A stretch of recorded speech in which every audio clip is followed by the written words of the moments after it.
Psychopathic behavior can be very tricky to identify. Adapting their personalities to fit their environment is a common trait amongst psychopaths. While no one wants to think they're living with Hannibal Lecter or Ted Bundy, there are some signs to look for that might indicate your friend or neighbor is exhibiting some psychopathic behavior. There's quite a list of character traits to look out for, and some of these on their own may not be signs of a psychopath, but in combination could spell danger. The behaviors include superficial charm, absence of delusions and related irrational thinking patterns, unreliability, regular lies, and high levels of insincerity and lack of remorse or shame.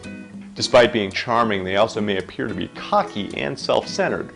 Psychopaths can use their charm to manipulate others into doing things they may not want to do.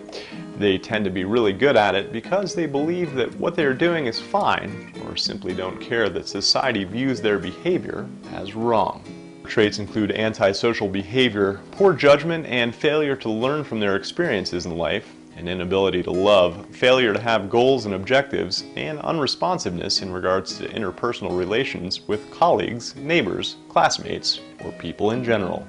Tied to these behaviors is a high level of impulsiveness, since psychopaths are not necessarily concerned with consequences or hurting others, so they may be viewed as callous, predatory, and selfish. These signs may often appear at a younger age and set the precedent for criminal activity and a socially detached lifestyle.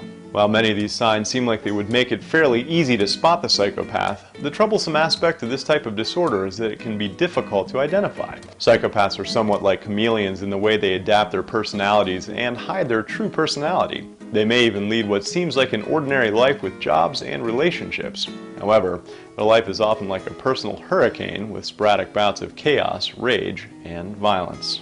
While these signs are intended to help, it's important not to jump to conclusions and simply label someone a psychopath. It's not just their behavior that's in question, it's their life pattern as well as other factors. If you do seriously suspect someone, then it's best to seek out an expert opinion from a mental health professional so that the person you suspect may be able to get treatment and allow you to make a more informed decision about relating to someone you know. I'm Jonathan Stewart with About.com.